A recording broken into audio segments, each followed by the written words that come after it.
Niecy Nash, how do you feel about the ending of Getting On and how they wrapped that series up? Is it okay for me to start crying right now?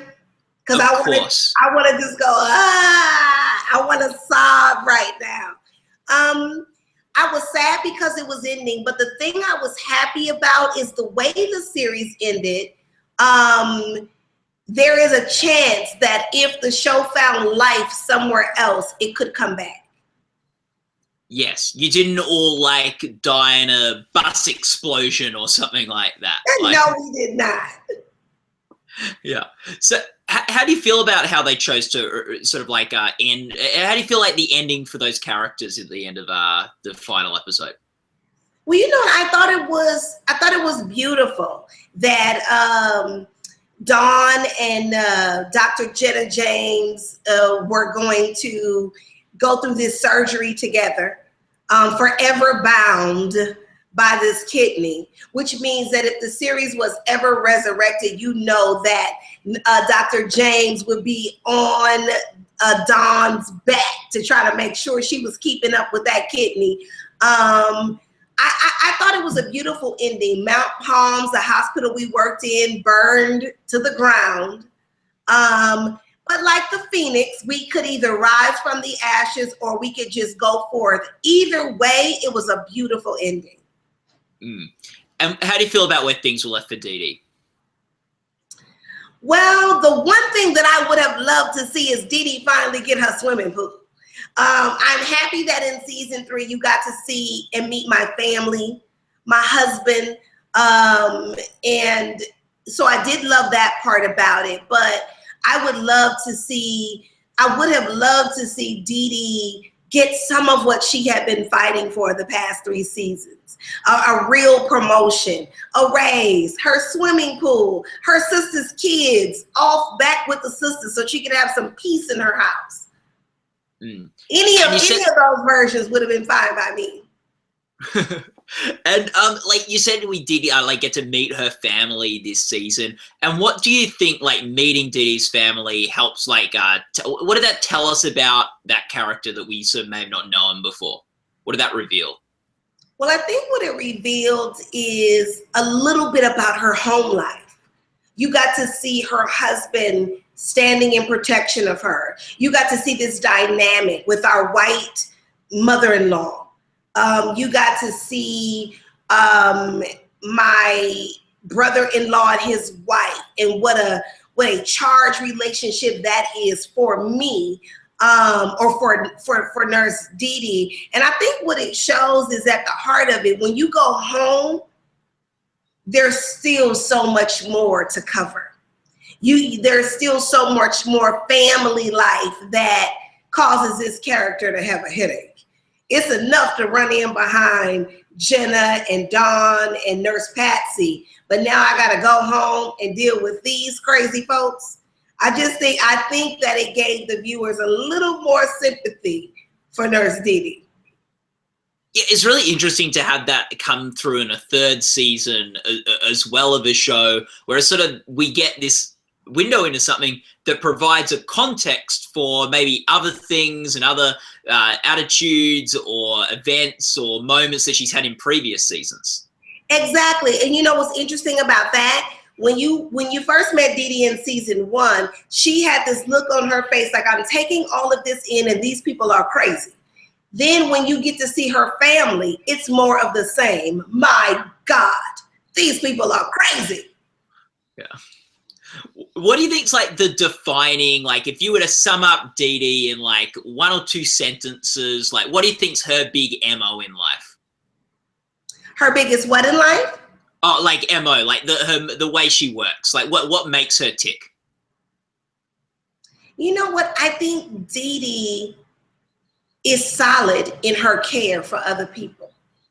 And it is loving them, whether it's her patients or her family or her mother-in-law or Dr. James. I think she is one of those people who you can depend on. And because you know you can depend on it, there's a balance between letting people take advantage of it and being of service.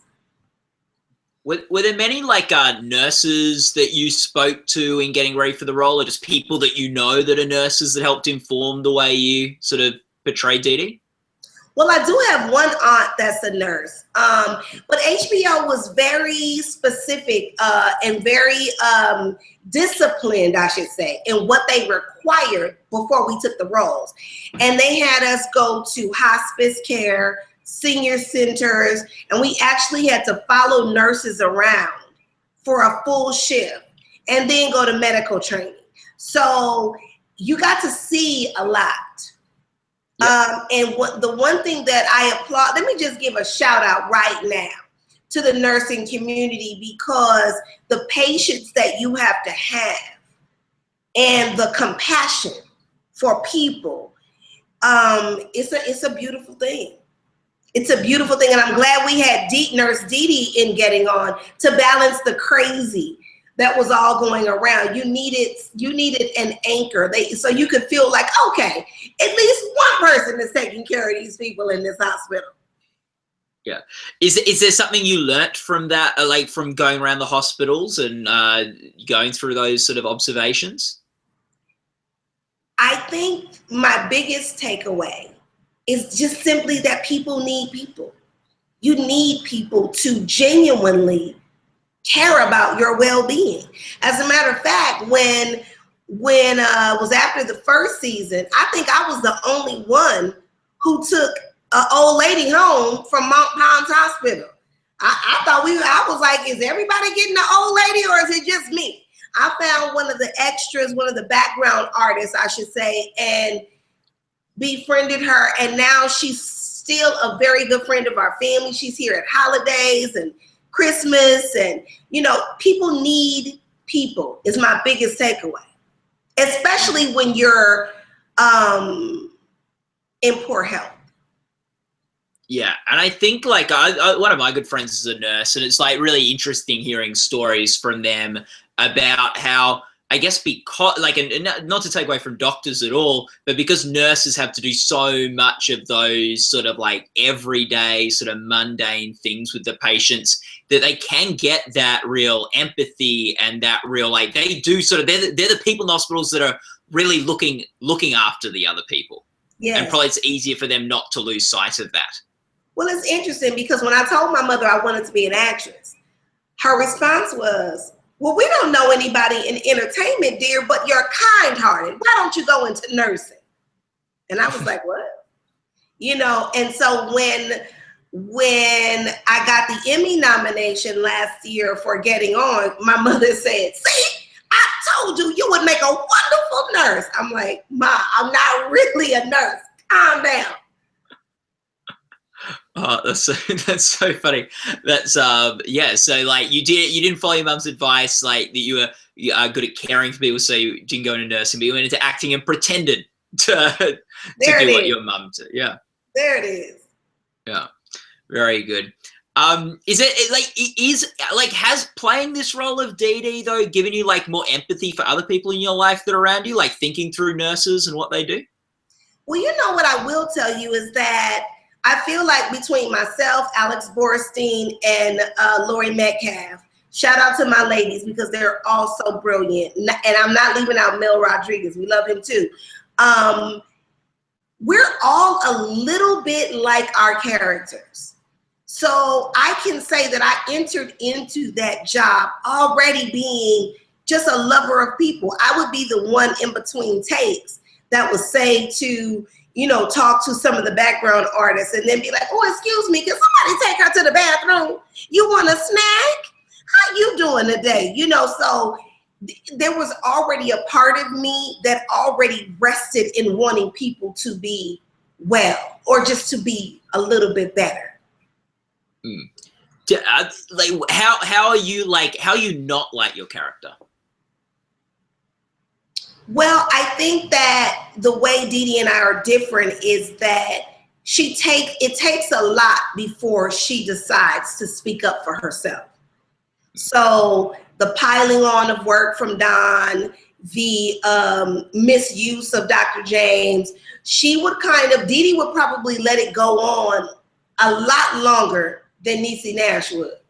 because right at the onset, I'm like, hey, we need to talk.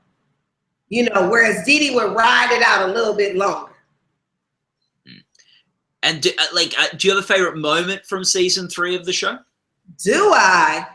Yeah. One of my favorite moments was actually an improv moment. We were doing the scene where Dawn tells Dee Dee that she's been on dialysis. And I'm like, oh my gosh, you know, and we have this moment. We got it in the can. Director comes out and says, do whatever you want this take. I come back out and I say, oh my gosh, what happened? And then I look at Dawn and I go, is there anything I can do? And she says, can you sing me the pony song? And in that moment, I'm thinking, is this really going to happen? Are you asking me to sing Genuine's Pony right now? But I had to stay in the moment and I just went with it. If you're horny, let's do it. Ride it, my pony. And I sing the song to her. And at the end, we laughed, the crew, everybody. Tears are rolling out of our face because I was committed and she was in it to get her song. And when it was over, I remember us begging our line producer, please buy Genuine's song. We need this in the show. That bit was so funny. And, you know, because we were sad that we knew the series was ending, it was a beautiful moment of comic relief between everybody who was working on set that day. So that's my favorite moment from season 3. Yeah, I'm worried now we're going to have to pay the royalties. No.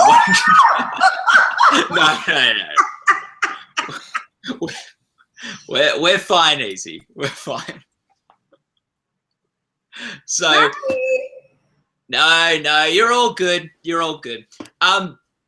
So it would be great, like, if you could, like, talk us through a bit that last day of shooting and wrapping up on the series and how that sort of felt for you. Okay, I'm gonna try to talk to you about that and not cry. Okay, disclaimer, okay. In case I cry. Either way, I'm fine. Okay, I just don't want my eyelashes to fall off. Okay. So our last day of filming was very hard because at any moment, any one of us could literally be in tears and have to get it together, pull it back up and enter back in for a number of reasons. One, because this material was so special. Mark Olson and Will Schaefer did a beautiful job telling this story, and so many people have lived it with their parents or grandparents or a relative. So the material was so dear to us. We have become such a family doing the show, and there weren't a lot of places for women of a certain age to show up and be valued and be funny and be held in high esteem. And so that part about it, it was just sad because where is the next getting on? You know, where you have even performers coming in like June Squibb, like Betty Buckley, like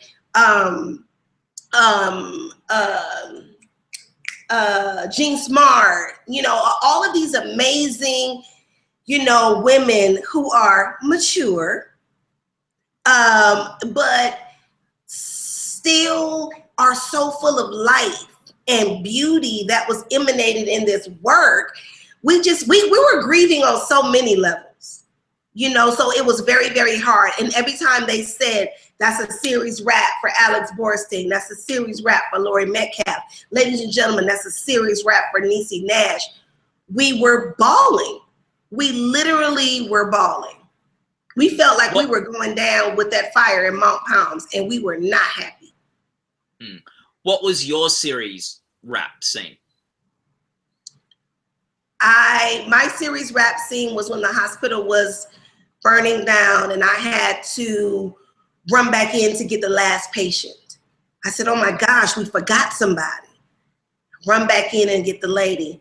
And when I come back, Ladies and gentlemen, that's a serious rap for Niecy Nash. And I'm grateful because the industry, albeit very kind, did let me know that you have a lane. You do broad and over-the-top comedy. And I said, I would love to come over there and do that. And the industry was like, that's not for you, dear, for a very long time. And then when I finally went in for Getting On, Mark Schaefer, Will Olson, and our director, Miguel, said, this is the girl. And I was like, are you kidding me? So to be able to be invited to the party was such a beautiful piece of work. It just meant so much to me. And then to be nominated and not be campaigning took it to a whole nother level.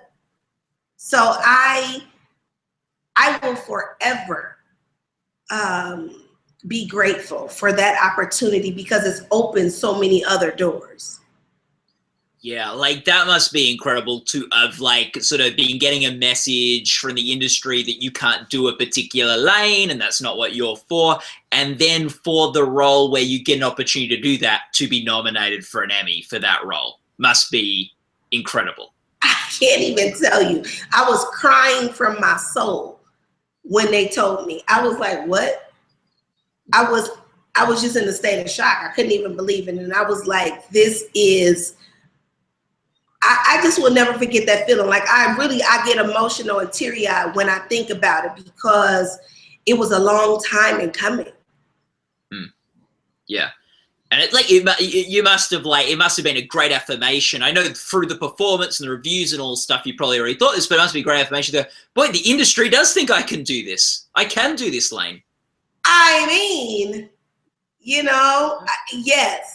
I had my Sally Fields moment. They really like me. What is going on? Yeah. Oh man. And like, did you with your final scene and your scene wrap on the show and stuff like that? Did you guys do something to celebrate the ending of the show or anything? Well, yes, just with our cast and little crew, we had a little gathering, and then later on they had a party for us, which was nice, but we even cried at the party. I mean, we couldn't keep a dry eye, so even, and it's interesting because we entered that season knowing it would be the last. So you're savoring every little morsel. It's not like it traditionally is where you end the season and then you bite your fingernails all summer and wait for them to call you and say you're coming back. We knew filming it, that was the last one. And that made each moment even more precious and even more special. Did you film it before or after the Emmys last year? After. So yeah, what's that like going and like performing a season knowing that you've been nominated for that role? No, wait a minute. Let me think that through. Oh. This is what happened. When we were filming the last season, I found out about the nomination. Okay. And then by the time we had the award ceremony, I think we were already done. Okay. Okay. Well, what's it like going to perform a role after knowing you've been nominated for that role? Well, honestly, I was so grateful and filled with so much gratitude. The only thing I really could even keep my mind on was, please don't cry in this scene because it is not written here. Dee Dee cries here. So could you knock it off? I was just trying to not cry because I was so overwhelmed with gratitude. I just could not even believe it. I was happy. So it made it a little bittersweet because I knew it was ending, but I was happy that I had been recognized. You didn't go up to Mark and Will and sort of say, like the showrunners, you go sort of write a few more crying scenes in for Dee Dee. No, I did not. But what I will tell you is that day one of filming the first episode, they came to me and they said, we believe that you can make it on the E-list. And I had no idea what they were talking about, but I didn't want to seemed so ignorant, like, what do you mean? And I was like, And then later on in the conversation, they said the Emmy list. And I was like, oh, that's what they were talking about. Because in my mind, I'm like, well, Kathy Griffin is on the D list. If we go, the E list is under that. What is the E list? So in their minds, they already saw a trajectory for me and for this character that I wasn't even aware of in the beginning. And it all came to fruition exactly the way they thought it would. Yeah, no, it's good that that's what they're talking about, because you could have been like, oh boy, I've been working for a while. Like, you think if I play my cards right, I can get to the E list. It's like, right. Get there. Like, yeah.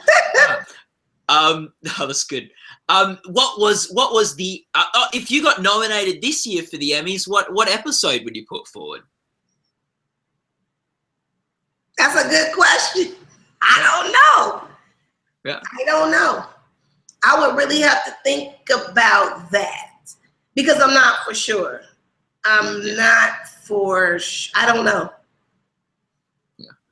Well, if you get nominated, you could feel free to reach out to us and we can give you some tips if you. Yes, there you go. Yeah, it takes a village to raise an actress. Yes, it does. So anyway, talk us through the Emmy night, because I think we spoke to you after you were nominated for the Emmy, but we haven't spoken to you, I don't think, since you were at the Emmys. What was it like going to the Emmys as a nominee? Was that your first year at the Emmys? That was my first time. I think I had worked the carpet maybe before when I used to be a reporter at Entertainment Tonight or something. But this was my first time sitting in the seats. I was in the front row, which was nice. And my husband looked so handsome. And, you know, it was so hot that day. You know, that carpet is hot as fish grease. And my husband went to get me a champagne before the ceremony started. And these guys were just jostling me all around and let me get your picture and wait a minute and you get the camera. And I was like, wait, my husband came over there. He was like, knock it off. That is my wife. Step away from her. And I was like, oh, yes, come on, husband. And we went and we sat down in the front, and I'm so in love with Allison Janney, and I saw her and some of the other ladies. And when they called my category, first, before they called it, when they said coming up, my kids texted me and said, good luck, mommy. And then I was like, okay, hold it together. Don't start crying. And then when they called my category and I didn't win, my husband grabbed my hand and he looked over at me and he said, you do know you will always be my leading lady, don't you? And then I was like, oh, husband. And it was, we had so much fun that night. We had so much fun. My mother came. We danced all night. We ran around at every party. We had good, I mean, it was just a beautiful night. I was so exhausted. I laid down in my beautiful Mark Zanino custom gown and just laid down still with the dress on and everything. And I woke up looking like a Barbie in a box, honey, because I laid down like just like Sleeping Beauty. Yeah. And he was like, time to wake up. I was like, oh, peel me out of this dress, can you? So it was a beautiful night. Yeah. It was my first Emmys too, Niecy. I was at the Emmys for the first time, but I wasn't nominated. I was. Did you get into a fight and sleep in a dress? No, I did not get in a fight. I did not sleep in a dress. Oh, okay, well, we had a different experience, but I'm sure yours was great too. Yeah, it was okay. It was fun. It was a lot of fun. But yeah, let's quickly talk a bit about Scream Queens, Niecy. Yeah. Season 2. Yeah, you've just started shooting it. Is that correct? Season 2, actually, I think we start shooting it in July. But how crazy is it that season 2 is in the hospital? I think my mother was on to something. Yeah. Yes. My mother was on to something. I'm back in the hospital. And I'm excited to come back and work with the ladies. Ryan Murphy is a genius. He had me at hello. I said, yes, I would do it. And then said, wait, what do I have to do? In that order. So I'm happy to go back and start that series. But getting on is the kind of thing that begat other work. So before I go back to that, I'm going to do a couple of episodes. I'm going to do a character arc on Masters of Sex. And then after I'm done with Scream Queens, I'm going to do a new series on TNT called Claws. Rare, these kind of claws. Well, can you tell us anything about Claws? Claws is about a woman. I play a woman named Desna who owns a nail salon. But the nail salon is really a front to launder drug money. And she decides she's taking care of her mentally disabled brother, and she wants to get her piece of the pie. And it's all about this woman at the bottom of the food chain becoming a queen pin, if you will. And her ragtag band of manicurists help her get it done. What excites you the most about Claw? Is that it's dark. And when I say dark, I mean looking at midnight dark, which is very different from me. So it's dark and it's funny. It kind of reminds you of Sopranos or Breaking Bad, but with a female as the lead. Yeah, and it won't take place in a hospital. It will not. It will take place in Florida. Okay, yeah. Very good. It'd be funny if someone told your mum all these years ago, you're not going to be able to keep Niecy out of hospitals. She's going to keep ending up in hospital. What excites you most about Scream Queens? The fact that I'm so in love with Jamie Lee Curtis. I love working with her. We are connected at the hip. And I love the other ladies too. Kiki and Leah, we have just developed a beautiful friendship after knowing each other. And the fashion. That is one show that you just are dying to see what the girls walk out in. So we really have very big girl moments on the show. Oh my God, who makes that shoe? Where did you get that bag? What is this? What is that? So I love the fact that we can fan out and have our fashion moments, and it's all good. And Niecy, if there was let's go back to, let's just finish off with Getting On. And sure.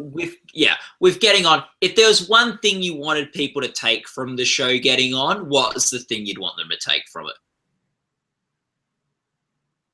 I would want them to, the takeaway I would want them to have is that, especially in Hollywood, you can't beat Father Time. You can't. Now, you know, this is an industry where we get it pulled up, pushed back, sucked in, or out in some cases to try to maintain this beauty. But there is so much, there's such a gift that comes with getting older. Not just what your body looks like or feels like, but the wisdom, the maturation that you can pass down to other people. Every woman who was a guest on our set had a story. You know, and you want to hear about their journey. You want to learn from what they've been through. And also to know that you can still find humor in a hard place. And you can help your loved ones transition with dignity and joy. I lived it while I was doing Getting On. I had an auntie who was in hospice, and she ended up passing away from cancer, but I was able to go to St. Louis, my hometown, be with her, able to make her laugh and just have fun before her final days. And I just think we have to remember that, to continue to give to our family members when they are closer to death than they are to staying with us. Yeah. And do you think, and you said before that you think there's a chance that that Getting On might get it on again, that we might see it again one day? I mean, the way we left it, none of the main characters died off. Everybody is still alive, you know? So, I mean, I would love for it to find a home somewhere. You know what I mean? Whether that's a Netflix, a Hulu, or Amazon, or, you know, a Yahoo, wherever, you know, Google, I don't know, these places that they can, you know, revive a show. If it could live on somewhere, that would be lovely. But even if it doesn't, it's one of the biggest blessings I've received in this industry up until this point. Yeah, you're on board. You're on board if it's back. Yes. Yeah, it's good. Well, thanks. And that's so good. That's so good. To hear what you think about what the message of the show is and what you want people to take from it. Niecy, thanks so much for talking to us. All the best with the Emmys. Thank you. Good job of not crying too much. I tried. My eyelashes are still on, so thank you. Yeah. It's great. Thank you. Yeah. No worries.